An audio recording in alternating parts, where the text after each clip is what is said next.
You check your portfolio. Silver just hit $100 an ounce for the first time in human history. Your mining stocks are up triple digits in 12 months. You feel like a genius. Then you look closer at the numbers and realize something terrifying. The metal went up 200%. Your stocks only went up 35%. You just watched the biggest precious metals rally of your lifetime and somehow still got left behind. Welcome to the gap that's making some investors millionaires while leaving everyone else holding companies that already ran. The metal hit escape velocity. Most of the miners are still on the launch pad, except 5 of them. These 5 actually moved. The question is whether you're buying rocket ships or expensive wreckage. My name is Alex, and I've spent the last decade analyzing commodity cycles and the companies that either profit from them or somehow manage to fumble generational opportunities. I've watched gold rush after gold rush. The pattern is always the same. Metal goes up. Everyone piles into miners. Half those miners are garbage. The other half are already expensive. And somewhere in the chaos, there's usually 1 or 2 that actually make sense. That's what we're hunting for today.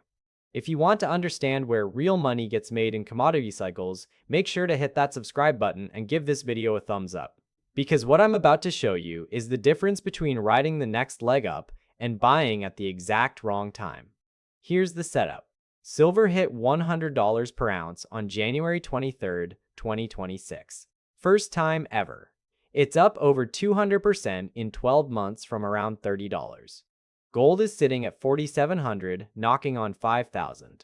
Bank of America published a target of $6,000 by spring 2026. This is not a small move, this is generational. But here's what nobody's talking about. Mining stocks have massively lagged the metals themselves. Gold went up 60% plus in 2025. GDX, the big gold miners ETF, only went up 35 to 40%. That's a 40% performance gap. Silver's gap is even worse. The metal doubled and most silver miners didn't even keep pace with gold stocks. Why? Because the market got smart. It realized that higher metal prices don't automatically mean higher profits if your costs are exploding. If you're fighting tax battles with governments, if your production is flat, or if you're already priced like you're printing money at $70 silver when we were still at 30. Now here's where it gets interesting. There's a structural supply problem in silver that most people don't understand. Silver has been in a supply deficit since 2021. UBS estimates a cumulative shortfall of 796 million ounces. That's not a typo. Nearly 800 million ounces of deficit. Their projection for 2026? Another 293 million ounce shortfall. And here's the kicker. 70 to 80% of silver production is a byproduct of other mining operations. Copper mines, lead and zinc mines, gold mines. Which means when silver prices go up, supply doesn't magically increase the way it does with pure play commodities. You can't just turn on more silver mines. They don't exist. The metal is trapped as a side product in operations optimized for other things. So you've got explosive demand, structural supply deficit, and a price that just went parabolic. Every mining executive on Earth is now printing cash at these prices. The question is, who's actually cheap and who's already priced for perfection? That's what the next section is about. Because I'm going to walk you through all 5 companies, their numbers, their valuations, their leverage to metal prices. And by the end, you'll know exactly which one is the only genuine bargain left and which 4 are expensive momentum trades that might already be over. Let's start at number 5 and work our way to the only miner on this list that's actually trading below industry averages. Stay with me here, because the valuation story is where this whole thing flips. Number 5 is First Majestic Silver, ticker symbol AG. This is the purest silver play you can buy. 57% of their revenue comes from silver. That's industry leading. Most miners are 40% or less. They operate 4 mines in Mexico plus a gold mine in Nevada. When silver moves, First Majestic moves harder than anyone. Maximum leverage to the metal. Sounds perfect, right? Here's the problem. The stock is already up 281% in 12 months. It's not that the company is bad, it's that you're late. Everyone who wanted exposure to a pure silver play already bought this thing. And now you're looking at a price to earnings ratio of 56 times. The industry average is 20. You're paying nearly triple for the same dollar of earnings. Add to that the fact that they're in an ongoing tax conflict with Mexico. Costs are rising faster than revenue. Sales grew 52.8% year over year. Sounds great until you see general and administrative expenses grew 27.3% in the same period. That's margin compression in real time. Zacks Investment Research has them ranked number 4, which is a sell rating. Analyst consensus sees 4% downside from current levels, even with silver at 100. First Majestic is a great company. It's just not a great buy at 56 times earnings. You're paying for the move that already happened. Number 4, Hecla Mining. Ticker HL. This is the largest US-based silver producer. And if you think First Majestic ran hard, Hecla is up 390% in 12 months, nearly 4x. The company crushed third quarter 2025. $410 million in revenue, up 67% year over year. $90 million in free cash flow. At these metal prices, they're printing money. Here's why. Hecla's cash cost for silver is negative $2.03 per ounce. Let me say that again. Negative. They get so many byproduct credits from lead and zinc that they effectively get paid to produce silver. When silver was at $30, that was great. At $100, the margins are astronomical. Every ounce is basically pure profit after operating costs. They've got two major catalysts coming in 2026, the Lucky Friday mine expansion and the Keno Hill production ramp. Both should add significant ounces to annual output. This is a money printing machine at current metal prices. But again, you're late. Price to earnings ratio is 41. That's double the industry average. Analyst rating is hold, and most of those price targets haven't even been updated for $100 silver yet, which tells you the street thinks it's already priced in. You're not buying future growth. You're buying past performance at a premium valuation. If you've made it this far, you're already ahead of 90% of people who just chase ticker symbols without understanding the numbers. But don't stop now, because what comes next is where we separate the expensive momentum plays from the actual value. Number 3. Agnico Eagle Mines. Ticker AEM. This is the world's second largest gold producer.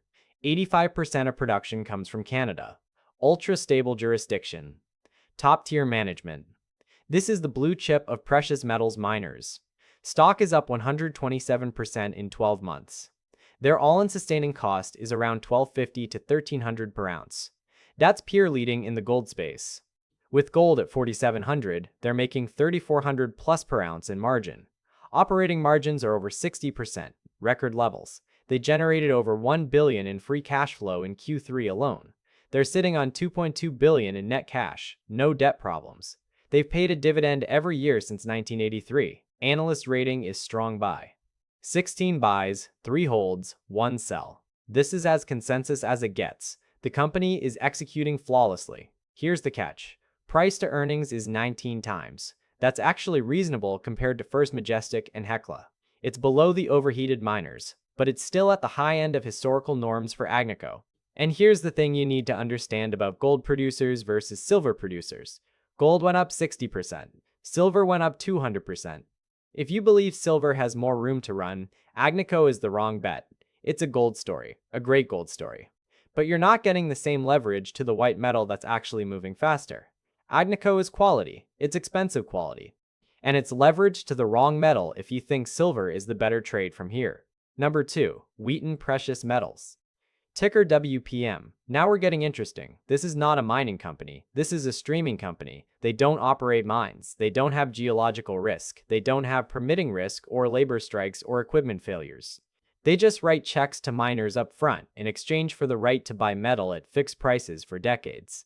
Stock is up 95% in 12 months. Not as explosive as the others, but here's why that's actually good news. The valuation hasn't run as hard because the market doesn't fully appreciate what Wheaton locked in years ago. They buy silver at $5.75 per ounce. Current price is $100.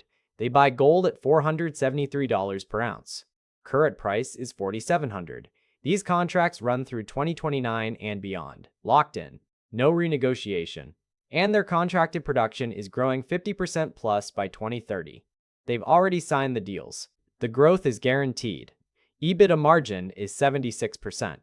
No mining company on earth has margins like that because Wheaton doesn't have operating costs. They just collect metal and sell it. It's the most beautiful business model in the sector. Price to earnings is around 30 times. That's higher than Agnico, but way lower than the pure silver plays. Analyst rating is buy. 67% buy. 17% strong buy. Here's the tension. Wheaton is phenomenal, but it's not cheap. 30 times earnings for a streaming company is full price. You're paying for safety and locked-in growth. You're not getting a bargain. If metal prices pull back, Wheaton will pull back too, just less violently. It's the Porsche of precious metals investments. Expensive, but worth it if you can afford it. But there's one company we haven't talked about yet, the one that's up the least, the one everyone ignored because it didn't run 300%, the one trading below industry average valuations even with silver at $100. That's number one. And this is the only name on this list where you might actually be early instead of late. Number 1. Pan American Silver. Ticker PAAS. This is the world's largest silver-focused miner. 10 producing mines across the Americas. They acquired MAG Silver for $2.1 billion in 2025, adding one of the highest-grade silver mines on the planet to their portfolio.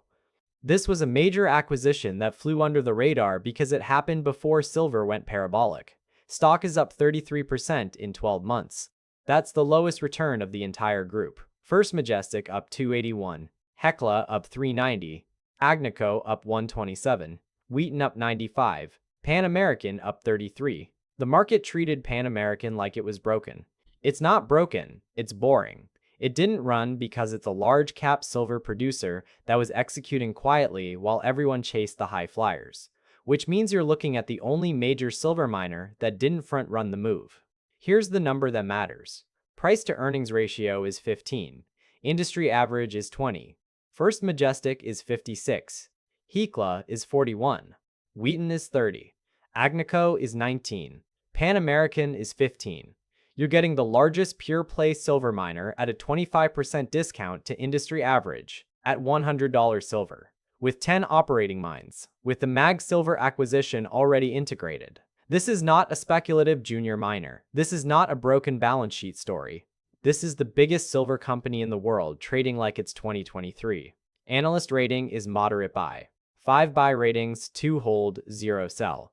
The street isn't screaming about it because it's not sexy. It didn't triple. But that's exactly why it's the opportunity.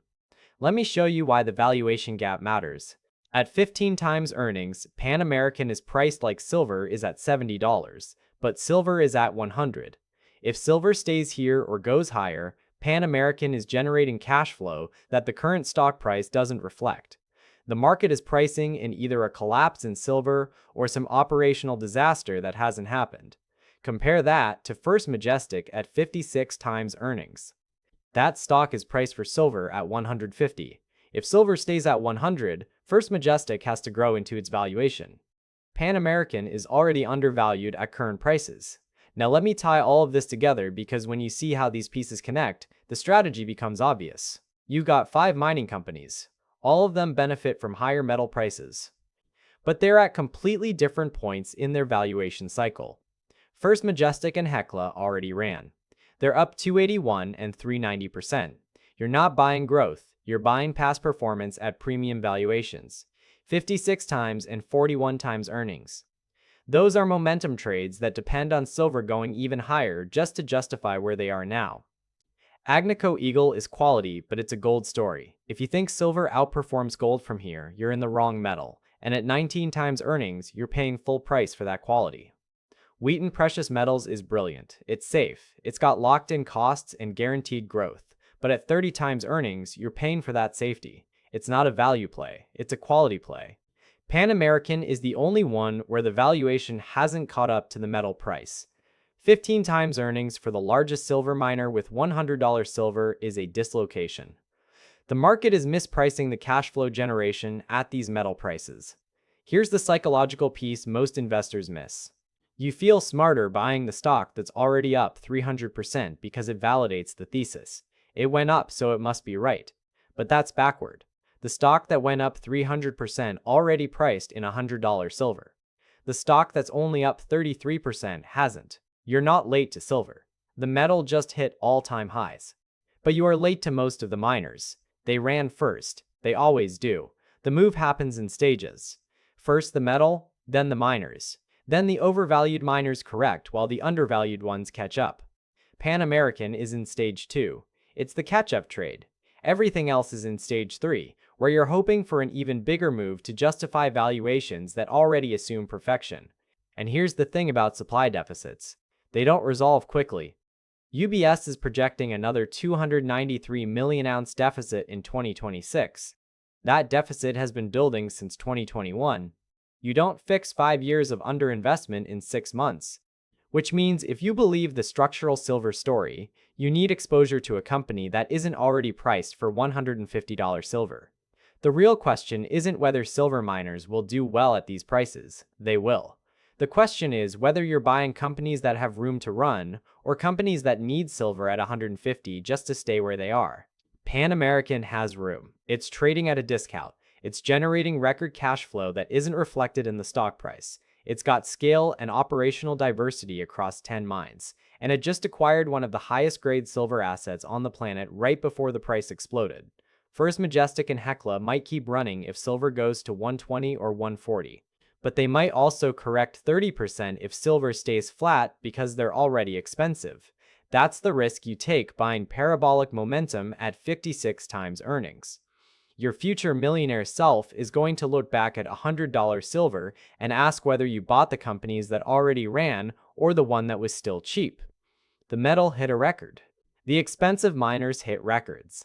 The cheap one is still sitting there waiting for someone to notice that 15 times earnings with record margins is a gift. So here's my question for you. Where do you think silver goes from here? 120, 150, back to 70? And which of these 5 companies do you think has the best risk reward at these valuations? Drop your thoughts in the comments. Tell me if you think I'm missing something on Pan American or if you're riding one of the momentum plays and feeling good about it. I want to know what you're seeing that I'm not. The metal made its move. Now it's your turn.